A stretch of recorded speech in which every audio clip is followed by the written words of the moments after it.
Hello दोस्तों, नमस्कार। आप सभी का स्वागत है target classes with Harish sir में।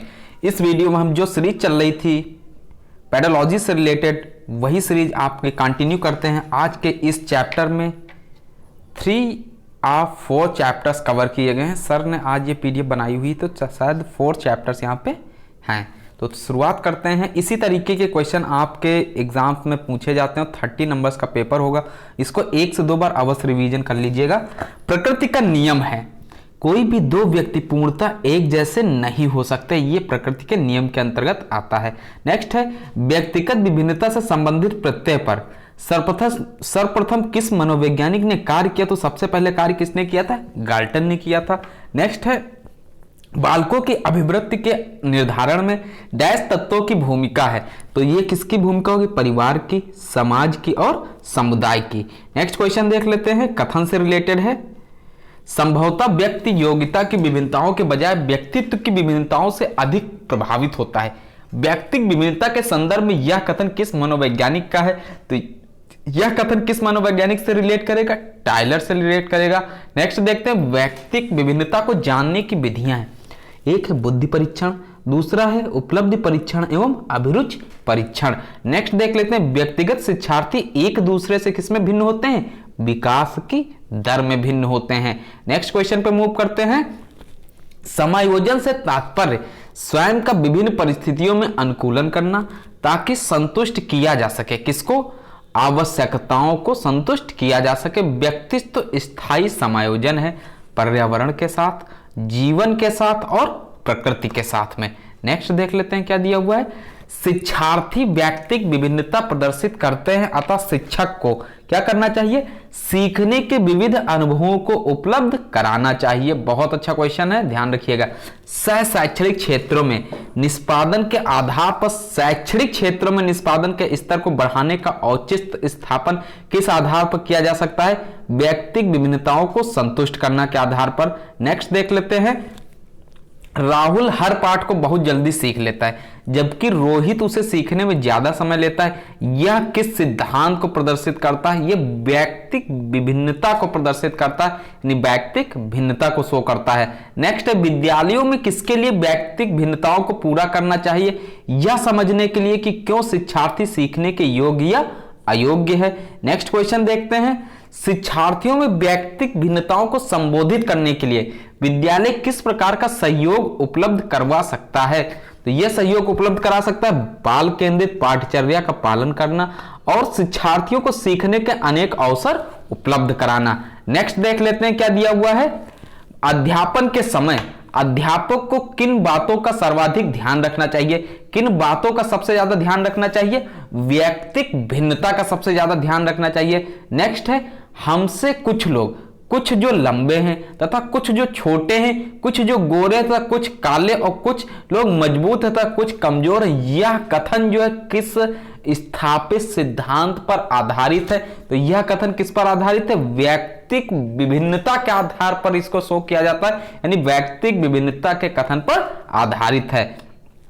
नेक्स्ट देखते हैं। कक्षा में विद्यार्थियों के व्यक्तिगत विभेद कैसे होते हैं? लाभकारी है क्योंकि विद्यार्थियों की संज्ञानात्मक संरचनाओं को खोजने में अध्यापकों को प्रवृत्त करते हैं। नेक्स्ट देख लेते हैं। व्यक्तिगत विभिन्नताओं का क्षेत्र कैसा होता है? लिंग भेद।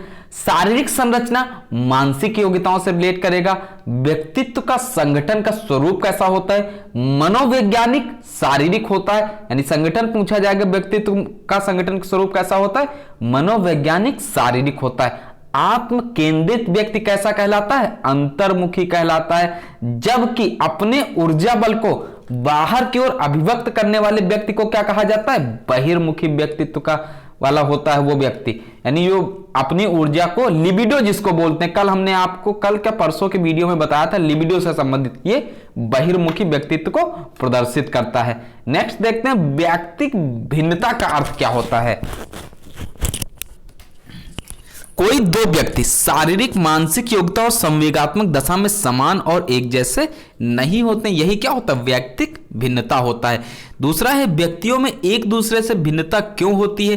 वंशानुक्रम और वातावरण के बीच अन्योन्य क्रिया के कारण क्या होती है, एक दूसरे में भिन्नता होती है। नेक्स्ट देखते हैं अंतर्मुखी, बहिर्मुखी तथा उभयमुखी व्यक्तित्व का वर्गीकरण युंग महोदय के द्वारा किया गया। ये हमने आपको कई बार बताया, इंपॉर्टेंट क्वेश्चन है, ध्यान रखिएगा। बाह्य आभास के आधार पर व्यक्तित्व का वर्णन कहा जाता है, क्या कहा जाता है, प्रेक्षणात्मक दृष्टिकोण से रिलेट करेगा। नेक्स्ट देखते हैं व्यक्तिगत भेद पाए जाते हैं बुद्धि स्तर में, अभिवृत्ति में और गतिवाही योग्यता में। और व्यक्तित्व का पहला प्रकारात्मक वर्गीकरण प्रस्तुत किया, ये किसने प्रस्तुत किया था, हिप्पोक्रेटस ने प्रस्तुत किया था। इसमें आपका युंग महोदय भी ऑप्शन में दिया होगा, लेकिन आपको क्लिक करना है हिप्पोक्रेटस। नेक्स्ट क्वेश्चन देखते हैं क्या है,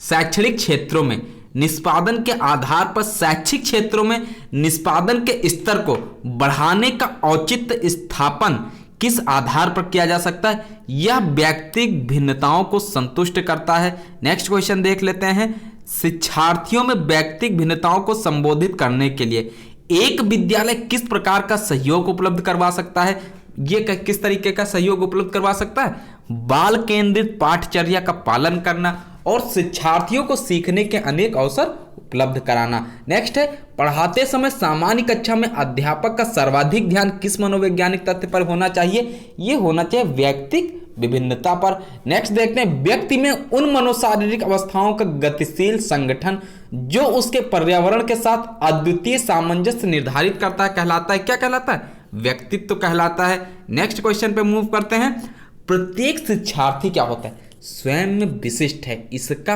अर्थ क्या होगा, देखिएगा क्वेश्चन इंपॉर्टेंट है। कोई भी दो शिक्षार्थी अपनी योग्यताओं, रुचियों और प्रतिभाओं में क्या होता, एक समान नहीं होते, यही क्या प्रदर्शित करता, व्यक्तिगत विभिन्नता को भी प्रदर्शित करता है।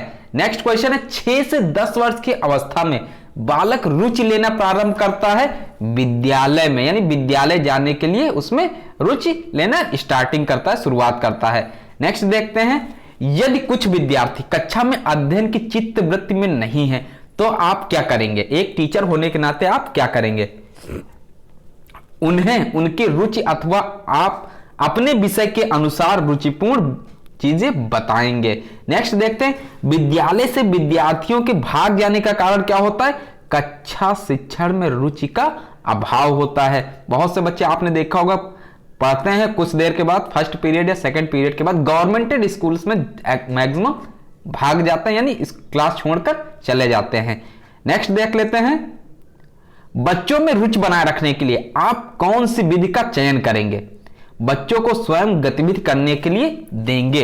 नेक्स्ट देखते हैं, वे कौन से बाह्य कारक हैं जो एक बच्चे को कक्षा में रुचि लेने से रोकते हैं, कौन से होते हैं, संस्कृति और प्रशिक्षण होते हैं। नेक्स्ट आपका जो सर्किल किया हुआ है मोस्ट इंपॉर्टेंट है, थर्स्टन तथा लिकर्ट किसके मापन से संबंधित है, तो यह संबंधित है अभिवृत्ति से। अभिवृत्ति के मापन से कौन संबंधित है, थर्स्टन तथा लिकर्ट। रुचि का संबंध किससे है, अवधान से है। हम सभी अपनी बुद्धि, प्रेरणा, अभिरुचि आदि के संदर्भ में भिन्न होते हैं, यह सिद्धांत संबंधित है व्यक्तिगत भिन्नता से संबंधित है। नेक्स्ट है, अभिवृत्ति संप्रत्यय है, संवेगात्मक है। नेक्स्ट क्वेश्चन पे मूव करते हैं, बच्चे के उचित विकास को सुनिश्चित करने के लिए उसका स्वास्थ्य शारीरिक विकास एक महत्वपूर्ण आवश्यकता है, यह कथन कैसा है, यह ऑप्शन के अकॉर्डिंग आप क्लिक करेंगे, आंसर क्या होना चाहिए, सही है, क्योंकि शारीरिक विकास के अन्य पक्षों के साथ अंतर संबंधित है। नेक्स्ट देखते हैं, मानव विकास किन दोनों का योगदान का परिणाम है, वंशानुक्रम एवं वातावरण का परिणाम है। शारीरिक विकास का क्षेत्र क्या होता है, स्नायुमंडल होता है। शरीर के आकार में वृद्धि होती, क्योंकि क्या होता है, शारीरिक और गत्यात्मक विकास होता है। नेक्स्ट देख लेते हैं क्या दिया हुआ है, मानसिक विकास को प्रभावित करने वाले कारक कौन कौन से होते हैं, एक होता है वंशानुक्रम, दूसरा होता है परिवार का वातावरण, तीसरा परिवार की सामाजिक स्थिति होता है। मानसिक परिपक्वता की ऊंचाइयों को छूने के लिए प्रयत्नरत रहना संबंधित है, यह किससे रिलेट करता है, प्रौढ़ अवस्था से। मानसिक विकार के लक्षणों को दर्शाते हैं सिवाय किससे, संबंध के। नेक्स्ट है मानसिक स्वास्थ्य और डैश में घनिष्ठ संबंध, ये किससे होगा? समायोजन में घनिष्ठ संबंध है। मानसिक स्वास्थ्य और समायोजन में कैसा संबंध है? घनिष्ठ संबंध है। नेक्स्ट देख लेते हैं मानसिक स्वास्थ्य के नियमों को खोजना और उन्हें बनाए रखना अध्ययन का केंद्र बिंदु किसका? हैडफील्ड का है। नेक्स्ट देखते हैं मानसिक स्वास्थ्य विज्ञान का प्रमुख उद्देश्य क्या है? बालक के मानसिक स्वास्थ्य की रक्षा करना, कुसमायोजन का निवारण करना, शारीरिक विकास का क्षेत्र स्नायु मंडल, मांसपेशियों की वृद्धि और एंडोक्राइन ग्लैंड्स के साथ में रिलेट करता है। और आप लोग अपनी तैयारी अवश्य करते रहिए क्योंकि 25 अप्रैल को आपका एग्जाम कंडक्ट कराया जाएगा। आप लोग अपनी तैयारी को पूरा कर लीजिएगा। पेडोलॉजी की जो वीडियो आपको प्रोवाइड की जा रही है इसका रिवीजन आप लोग अवश्य कर लीजिएगा क्योंकि सभी वन लाइनर क्वेश्चंस हैं। इसी तरीके के क्वेश्चन आपके उत्तराखंड एलटी ग्रेड में जो 30 नंबर का पेपर होता है उसमें पूछे जाते हैं। तो इस क्वेश्चन का देखते हैं क्या दिया हुआ? मूल्यांकन का महत्व। यह छात्रों को अध्ययन के लिए प्रोत्साहित करता है या बालकों की कमजोरियों को बताता है एवं यह क्या करता है? बालकों में आत्मविश्वास को बढ़ाता है। नेक्स्ट है मूल्यांकन सत्र यानी सेशन की समाप्ति के बाद किया जाता है योगात्मक मूल्यांकन। अध्याय के बीच बीच में क्या होता है? निर्माणात्मक मूल्यांकन होता है। अधिगम के संदर्भ में अच्छे मूल्यांकन का क्या मानदंड होना चाहिए? ये विश्वसनीय होते हैं। अच्छा मूल्यांकन की विशेषता नहीं है, संकीर्णता नहीं है। नेक्स्ट देख लेते हैं मूल्यांकन का प्रयोजन यानी पर्पज क्या होता है? इसको आप लोग पढ़ लीजिएगा क्या लिखा हुआ है पूरा, थोड़ा सा ये क्वेश्चन के अकॉर्डिंग ही आंसर क्लिक होगा। सीखने में होने वाली कमियों का निदान और उपचार करना उद्देश्य होना चाहिए। कैसा होना चाहिए? मूल्यांकन का यानी असेसमेंट का। नेक्स्ट है रचनात्मक आकलन के लिए डैश उचित उपकरण नहीं है। कौन सा नहीं है? सत्र परीक्षा जो है रचनात्मक आकलन के लिए उचित उपकरण नहीं है एनसीएफ 2005 के अकॉर्डिंग। क्रिस्टीना अपनी कक्षा को क्षेत्र भ्रमण पर ले जाती है और वापस आने पर अपने विद्यार्थियों के साथ भ्रमण पर चर्चा करती है। यह संकेत करता है, किस ओर संकेत करता है? सीखने का आकलन की ओर यह संकेत करता है। नेक्स्ट है सतत एवं व्यापक मूल्यांकन द्वारा होना चाहिए बच्चों का मूल्यांकन। नेक्स्ट देख लेते हैं क्या दिया हुआ है? सतत एवं व्यापक मूल्यांकन में व्यापक मूल्यांकन शब्दावली का तात्पर्य क्या होता है? शैक्षिक एवं सह-शैक्षिक क्षेत्र का मूल्यांकन होता है। नेक्स्ट दिया हुआ उत्पादक जीवन जीने के लिए शिक्षा किस सीमा तक तैयार कर पाई है?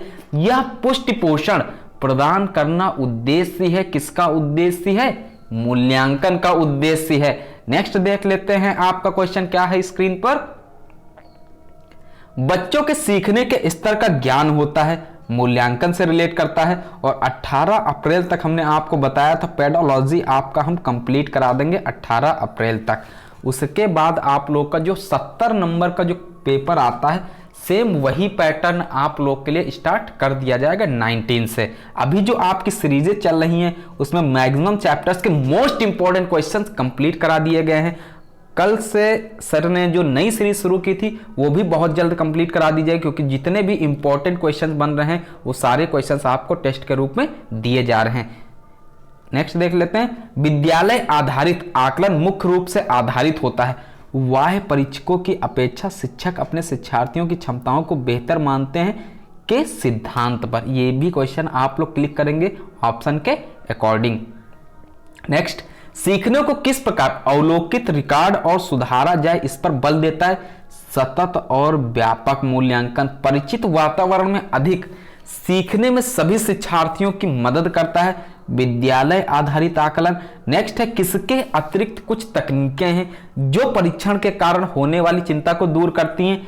परिणाम के बारे में बहुत अधिक सोचना। बहुत इंपॉर्टेंट क्वेश्चन है, ध्यान रखिएगा। नेक्स्ट देखते हैं जितनी संभावना हो शिक्षार्थियों का लगातार परीक्षण लेना के अतिरिक्त सभी सीखने के रूप में बढ़ावा देते हैं। ये किस चीज को बढ़ावा देते हैं? आकलन को बढ़ावा देते हैं। जब एक बावर्ची खाना पकाते समय खाने को चबाता है तो यह क्या होता है? यहाँ चखना होना चाहिए। जब वो खाना पकाते समय खाने को चखता है तो सीखने के लिए आकलन के समान है। ये भी इंपॉर्टेंट है, ध्यान रखिएगा। शैक्षिक विकास में मूल्यांकन का अर्थ क्या होता है? छात्रों की प्रगति का आकलन। किसी मापक उपकरण के लिए सर्वाधिक वांछनीय क्या होता है? वैधता। बहुत इंपॉर्टेंट पूछा जाता है क्वेश्चन। नेक्स्ट देख लेते हैं सभी क्रियाकलापों का एकीकृत भाग होना चाहिए क्या? विज्ञान में मूल्यांकन होना चाहिए। छात्रों की अधिगम की सफलता असफलता का अध्ययन करना अभिप्राय है, मूल्यांकन से रिलेट करेगा। विद्यालय आधारित आकलन प्रारंभ किया गया था, सभी विद्यार्थियों के संपूर्ण विकास को निश्चित किया जा सके। नेक्स्ट देखते हैं, सतत व व्यापक मूल्यांकन के लिए सही तथ्य नहीं है। क्या नहीं है? इससे शिक्षकों पर बोझ बढ़ जाता है। बहुत इंपॉर्टेंट, आपकी स्क्रीन पर यह कथन लिखा हुआ है। वे सभी क्रियाकलाप जो शिक्षक व शिक्षार्थी द्वारा स्वयं को आकलित करने के लिए किए जाते हैं, जो एक प्रकोष्ठ के रूप में शिक्षण व अधिगम क्रियाकलापों को सुधारने सूचना प्रदान करते हैं, उसे कहा जाता है आकलन। DSSB के लिए ये मोस्ट इंपॉर्टेंट है। ये आपके LT ग्रेड में तो नहीं आएगा, लेकिन DSSB में मिल सकता है। नेक्स्ट देखते हैं, एक उपयुक्त रचनात्मक आकलन कार्य नहीं है। कार्य नहीं है, ऑप्शन के अकॉर्डिंग क्लिक होगा आंसर। विद्यार्थियों का योग्यता क्रम निर्धारित करना। नेक्स्ट है, शिक्षण में अध्यापकों के द्वारा विद्यार्थियों का आकलन इस अंतर्दृष्टि को विकसित करने के लिए किया जा सकता है। किसके लिए? शिक्षार्थियों की आवश्यकता के अनुसार शिक्षण उपागम में परिवर्तन करना। नेक्स्ट देख लेते हैं क्या दिया हुआ है। यह समझने के लिए कि अधिगम का विकास किस प्रकार आकलन किया जाता है, दर्ज किया जाता है व सुधार किया जा सकता है, यह आवश्यक है। सतत व व्यापक मूल्यांकन के लिए आकलन करने का सर्वाधिक उपयुक्त तरीका क्या है? आकलन शिक्षण अधिगम में अंतर्निहित होता है। नेक्स्ट देख लेते हैं, अंतर्निहित प्रक्रिया है, अंतर्निहित होता है। नेक्स्ट देखते हैं, आकलन शिक्षण अधिगम प्रक्रिया का अभिन्न अंग है, क्योंकि आकलन में क्या होता है? अध्यापक बच्चों के अधिगम को समझता है और उसके अपने शिक्षण की प्रतिपुष्टि भी होती है। नेक्स्ट है, सभी वन लाइनर क्वेश्चन आपको जितने भी प्रोवाइड किए जा रहे हैं बहुत इंपॉर्टेंट है। अगर आपने पहले से पढ़ाई कर रखी है पेडोलॉजी से रिलेटेड, तो आपको रिवीजन करने के लिए मोस्ट इंपॉर्टेंट क्वेश्चन, कम समय में ज़्यादा से ज़्यादा क्वेश्चन आप रिपीट कर सकते हैं। तो नेक्स्ट जो दिया हुआ है, बच्चों की सही उत्तर की पहचान करने की योग्यता का आकलन करते बहुविकल्पीय प्रश्न। और सीखने में सुधार का एक तरीका क्या है? आकलन है। और 30 में से आप टारगेट बनाइएगा 25+ पेडोलॉजी पेपर 1 के लिए, और 70 क्वेश्चन में आपका टारगेट होना चाहिए 60+ मेरिट लिस्ट में नाम सुनिश्चित करने के लिए। ध्यान रखिएगा, क्योंकि जिस तरीके से आप लोग को क्वेश्चन प्रोवाइड किए गए हैं, जिस तरीके से आप लोग को मॉक टेस्ट दिए गए, तैयारी कराई गई, उस हिसाब से आपका जो स्कोर होना चाहिए इससे कम नहीं होना चाहिए, इससे ज़्यादा ही होना चाहिए। नेक्स्ट देखते हैं क्या दिया हुआ है। तनाव को कम करने का अप्रत्यक्ष ढंग कहलाते हैं, क्या कहलाते हैं? रक्षात्मक यांत्रिकता कहलाता है। नेक्स्ट देख लेते हैं, मूल्यांकन का एक प्रकार नहीं है, मानक नहीं है। विद्यार्थियों के सीखने में जो रिक्तियां रह जाती हैं उनके निदान के बाद होना चाहिए क्या? समुचित उपचारात्मक कार्य। अकादमिक कठिनाइयों के कारण का पता लगाना मुख्य उद्देश्य है नैदानिक परीक्षा का। CCE में औपचारिक और योग्यात्मक निर्धारण का कुल मूल्य होता है 40% और 60%। नेक्स्ट है, कक्षा नायक उपदेशक द्वारा प्रयुक्त मूल्यांकन का प्रकार जो अनुदेशन के समय सीखने के विकास में किया जाता है, क्या कहलाता है? फॉर्मेटिव मूल्यांकन कहलाता है। नेक्स्ट देखते हैं क्या दिया हुआ है। बाह्य परीक्षकों की अपेक्षा शिक्षक अपने शिक्षार्थियों की क्षमताओं को बेहतर जानते हैं। यह किस पर आधारित होता है?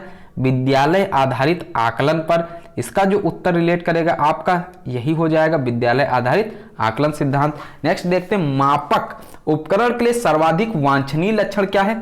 विश्वसनीयता है।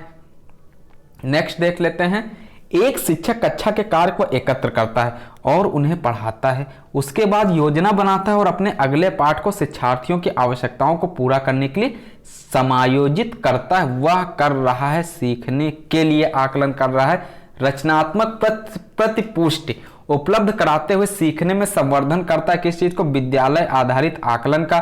नेक्स्ट देखते हैं, अधिगम में आकलन आवश्यक होता है, किसके लिए आवश्यक होता है? प्रेरणा के लिए आवश्यक होता है। बस आप लोग लीड लगा लीजिएगा, क्वेश्चन देखते जाइएगा, सुनते जाइएगा, आपके माइंड में आंसर फिट होते जाएंगे। नेक्स्ट है, केवल कागज पेंसिल जांचों द्वारा आकलन क्या होता है? आकलन को सीमित कर देता है। कागज पेंसिल द्वारा जांचों का आकलन क्या होता है? ये आकलन को सीमित कर देता है। नेक्स्ट देखते हैं, शिक्षक विद्यार्थियों की चिंतन प्रक्रियाओं पर ध्यान देने के अलावा उनकी अवधारणात्मक समझ का भी आकलन करता या उजागर करता अधिगम के आकलन को। नेक्स्ट देख लेते हैं,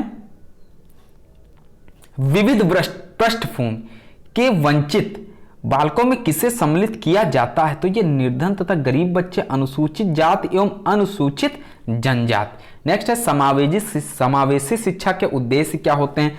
शिक्षा में लोकतांत्रिक मूल्यों को बढ़ाना। नेक्स्ट है बालकों में नैतिक मूल्यों का संचार तथा बालकों को आत्मनिर्भर बनाना। क्वेश्चन का आंसर जो है ऑप्शन के अकॉर्डिंग क्लिक होगा। नेक्स्ट जो आपकी स्क्रीन पर शो हो रहा है, सामाजिक दृष्टि से वंचित बालकों के उत्थान के लिए क्या उपाय हो सकते हैं? निःशुल्क शिक्षण उपलब्ध कराना, आवासीय सुविधाएं उपलब्ध कराना और अधिक पाठशालाओं को खोलना। अनुसूचित जाति के लोगों के सामाजिक गतिशीलता से वंचित रहने के क्या कारण हैं? सभी प्रकार की शिक्षा से वंचित रहना। नेक्स्ट देख लेते हैं, अनुसूचित जनजाति के बालकों की शिक्षा के खराब स्तर के प्रमुख कारण क्या होते हैं? विद्यालय में इन बालकों की कम संख्या, पारिवारिक गरीबी, शिक्षा का प्रसार न होना। नेक्स्ट है वंचन के मनोवैज्ञानिक प्रभाव में सम्मिलित नहीं है। वाचन होना चाहिए यहाँ पे, ये आर्थिक प्रारूप पर, यहाँ पे वाचन के मनोवैज्ञानिक प्रभाव में सम्मिलित नहीं, आर्थिक प्रारूप पर, ये आप लोग ऑप्शन के अकॉर्डिंग क्लिक कर देंगे। नेक्स्ट, वंचित बालकों की शिक्षा के लिए क्या कदम उठाए जाने चाहिए? सृजनशीलता को प्रोत्साहित करना चाहिए, विद्यालय में स्वास्थ्य तथा विविध सहगामी क्रियाएं होनी चाहिए, व्यावसायिक शिक्षा का आयोजन करना चाहिए। नेक्स्ट है राष्ट्रीय पाठचर्या की रूपरेखा। एनसीएफ पूछ लिया जाता है आपका, मोस्ट इंपॉर्टेंट है एनसीएफ से रिलेटेड, इसका फुल फॉर्म आप लोग ध्यान रखिएगा, राष्ट्रीय पाठचर्या की रूपरेखा, नेशनल करिकुलम फ्रेमवर्क। राष्ट्रीय पाठचर्या की रूपरेखा 2005 के पाठचर्या निर्माण के निर्देशक सिद्धांतों के बारे में सत्य क्या है? देखिएगा, परीक्षा को अपेक्षाकृत अधिक लचीला बनाना, यहां से कई आंसर आपको मिलेंगे। कक्षा की गतिविधियों से जोड़ना, यह सुनिश्चित करना कि पढ़ाई रटंत प्रणाली से पर आधारित ना हो, यानी उसको रटंत प्रणाली पर आधारित शिक्षण व्यवस्था नहीं होनी चाहिए, बल्कि समझ पर आधारित हो, तथा पाठचर्या का विकास इस प्रकार हो कि वह बालकों को सर्वांगीण विकास का अवसर उपलब्ध कराए। इस आंसर में आपके 3 आंसर और प्रश्न छिपे हुए हैं, इसको अच्छे से समझ लीजिएगा। रटने की बात जो की गई है, इससे बहुत क्वेश्चन पूछा जाता है। नेक्स्ट देखते हैं पीडीएफ। किस रूप से बच्चे हमेशा विद्यालय के भौतिक वातावरण से निरंतर अंतःक्रिया करते हैं? चेतन रूप से और अचेतन रूप से। हमारी शिक्षा आज भी सीमित पाठ योजना पर आधारित है, जिसका लक्ष्य हमेशा परिमेय आचरणों को हासिल करना होता है। नेक्स्ट देख लेते हैं, राष्ट्रीय पाठचर्या की रूपरेखा 2005 किस सूझ के आधार पर पाठचर्या के बोझ को कम करने पर बल देती है? शिक्षा बिना बोझ के। बहुत इंपॉर्टेंट, मोस्ट इंपॉर्टेंट क्वेश्चन। शिक्षा के क्षेत्र में पाठचर्या शब्दावली डैश की ओर संकेत करती है। किस ओर संकेत करती है? विद्यालय का संपूर्ण कार्यक्रम, जिसमें विद्यार्थी प्रतिदिन अनुभव प्राप्त करते हैं। नेक्स्ट देख लेते हैं, राष्ट्रीय पाठचर्या की रूपरेखा 2005 के आधारभूत सिद्धांतों में कौन सा भाग सम्मिलित नहीं है? कौन सा सम्मिलित नहीं है? एनसीएफ 2005 में अच्छी वाह्य परीक्षाओं का आयोजन करना। नेक्स्ट, राष्ट्रीय पाठचर्या 2005 में गुणवत्ता आयाम शीर्षक के अंतर्गत अधिक महत्व दिया गया किस चीज को? बालकों के लिए संरचित अनुभव एवं पाठ्यक्रम सुधार को। नेक्स्ट देख लेते हैं, राष्ट्रीय पाठचर्या की रूपरेखा 2005 में बात की गई है किस चीज की? ज्ञान स्थायी है, वह दिया जाता है, से ज्ञान का विकास होता है और इसकी संरचना की जाती है। Most important. राष्ट्रीय पाठचर्या की रूपरेखा 2005 के अंतर्गत परीक्षा सुधारों में किस सुधार को सुझाया गया है? तो एनसीएफ 2005 है, इसमें किसमें सुधार को सुझाया गया है? खुली पुस्तक परीक्षा, सतत निरंतर एवं व्यापक मूल्यांकन व सामूहिक कार्य मूल्यांकन। नेक्स्ट देखते हैं, एनसीटीई का पूर्ण रूप क्या होता है? National council of teacher education. इसकी स्थापना भी आप लोग देख लीजिएगा, मोस्ट इंपॉर्टेंट है। नेक्स्ट देख लेते हैं, पाठचर्या एनसीएफ का मार्गदर्शी सिद्धांत नहीं है, अंग्रेजी भाषा में शिक्षा देना। यानी एनसीएफ ने क्या बताया है कि एनसीएफ के द्वारा बच्चों को उनके मातृभाषा में शिक्षा देना, जिससे वो ज्यादा से ज्यादा समझ सकें। नेक्स्ट क्वेश्चन देख लेते हैं,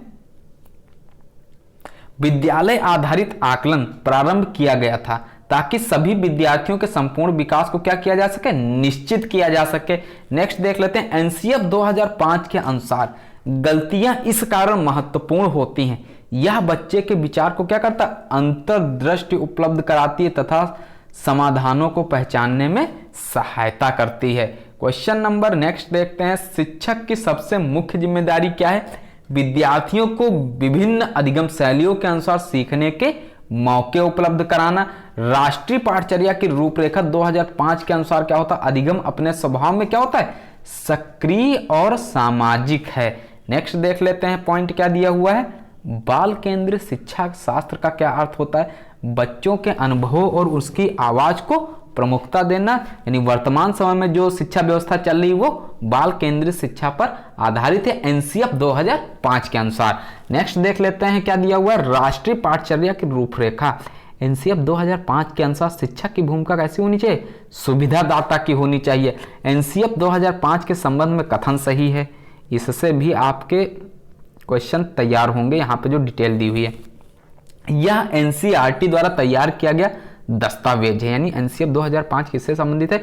एनसीईआरटी द्वारा तैयार किया गया दस्तावेज है जो भारत की विद्यालयी शिक्षा के संबंध में संस्तुतियां प्रस्तुत करता है। नेक्स्ट देख लेते हैं, विशेष आवश्यकता वाले बच्चों को शिक्षा उपलब्ध कराई जानी चाहिए अन्य सामान्य बच्चों के साथ में। ये हमने आपको स्टार्टिंग में बताया था, समावेशी शिक्षा से रिलेटेड है। नेक्स्ट, बच्चों के लिए निःशुल्क एवं अनिवार्य शिक्षा का अधिकार अधिनियम 2009 लागू है। किस पर?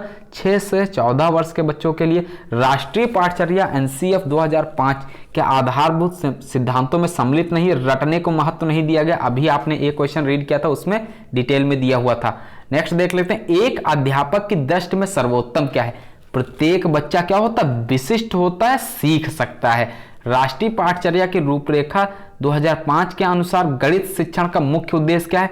बच्चों में तार्किक चिंतन तथा समस्या समाधान योग्यता का विकास करना। नेक्स्ट देख लेते हैं, मोस्ट इंपॉर्टेंट है, ये थोड़ा सा ध्यान रखिएगा। शिक्षा का अधिकार अधिनियम 2009 में निर्दिष्ट किया गया है कि कक्षा 1 से 5 तक के प्रवेश दिए गए विद्यार्थियों की संख्या 200 से अधिक है।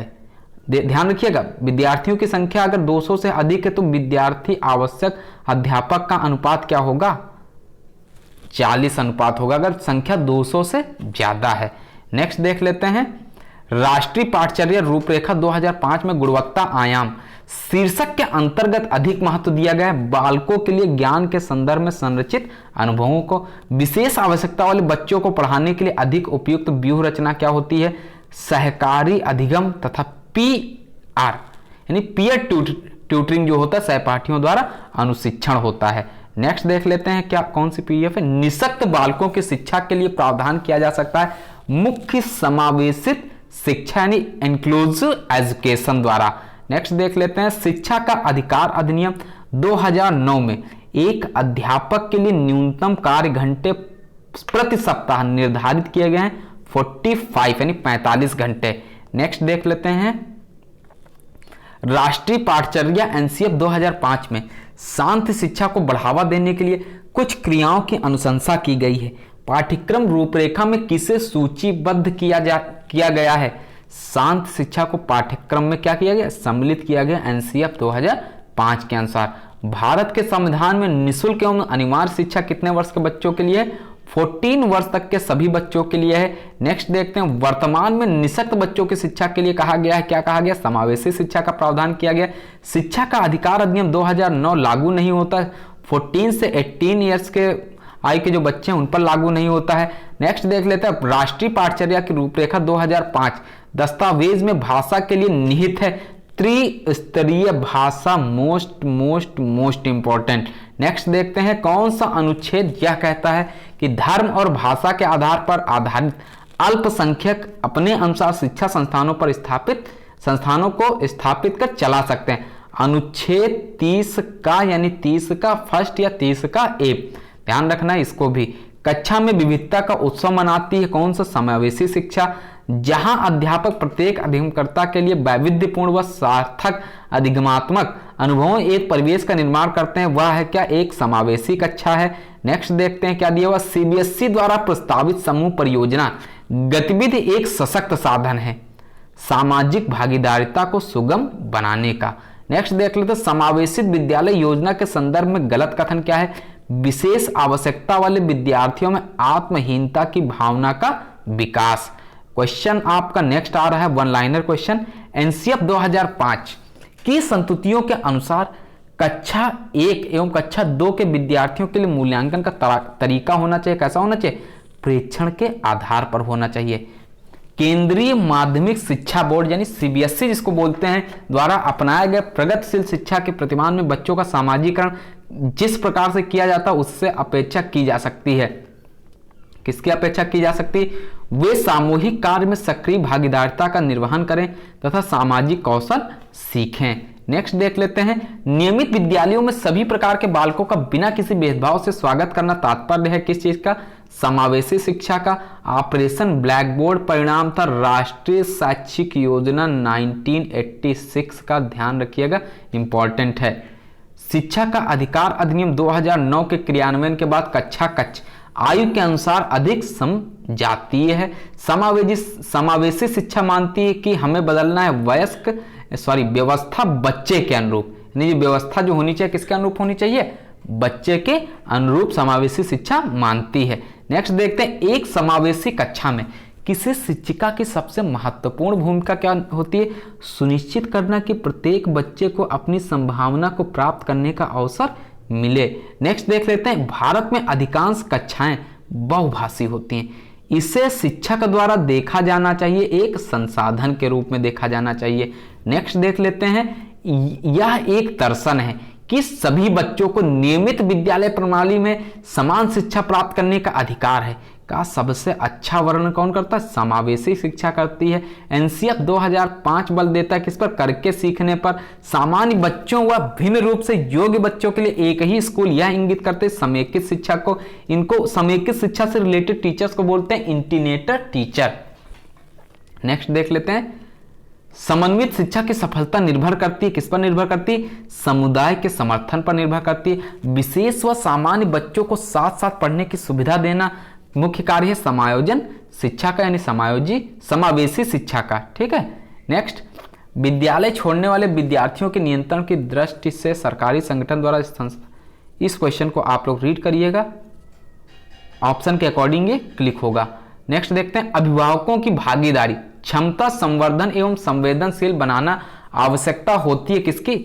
सफल समावेशन की आवश्यकता होती है। नेक्स्ट, विद्यालय में नियमित उपस्थिति के लिए वंचित बच्चों को प्रोत्साहित करने का सर्वाधिक उपयुक्त तरीका क्या होता है? आवासीय विद्यालय खोलना। विद्यार्थियों की क्षमताओं की परवाह किए बिना सभी के अधिगम परिणामों को सुधारने के लिए प्रतिबद्ध होता है, क्या होता है? एक समावेशी विद्यालय।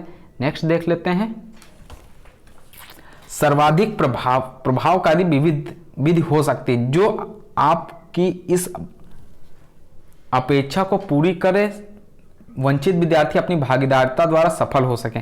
आप उनकी सफलता है तो उनकी क्षमता को में विश्वास को अभिव्यक्त करें। नेक्स्ट है, समान विभिन्नता और विद्यालयों को इस विभिन्नता के प्रति संवेदनशील होने के लिए समावेशी होने की आवश्यकता किस तरीके से हो जाएगा? समावेशी शिक्षा के पीछे मूलाधार।